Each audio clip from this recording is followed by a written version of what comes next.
Getting started with your MGHome Cellular is simple. Just follow these 3 steps: setting up, testing, and pairing. Let's begin with step 1, setting up.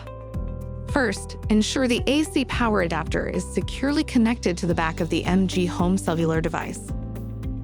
Plug the power adapter directly into a wall socket not connected to a light switch, and avoid using power strips or extension cords.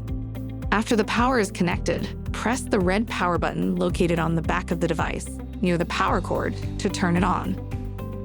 The info button will flash amber initially and will turn solid green once the device is connected.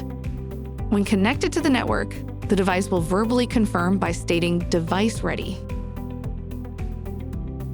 If you've ordered any extra buttons with your MGHome Cellular, you can pair them now. Press the white pairing button on the back of the MGHome Cellular device. You'll hear "entering pairing mode."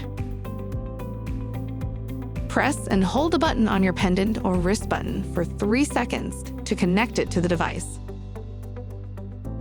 Once paired, the device will announce "pairing completed." It's a good idea to test any newly paired buttons to ensure they're working properly.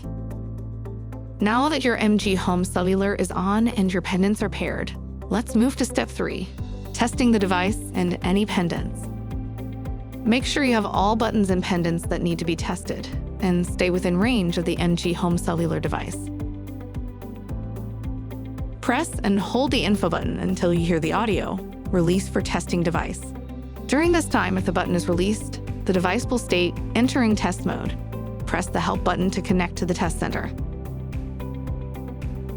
Once you've pressed the help button on the device or paired accessory for 3 seconds, the interactive voice response will prompt you to state your name to test the 2-way microphone.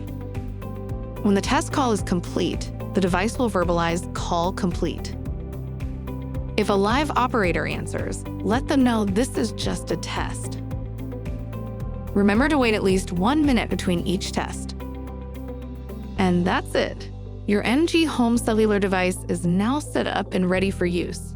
For more information or support, visit our support site, www.medicalguardian.com/support.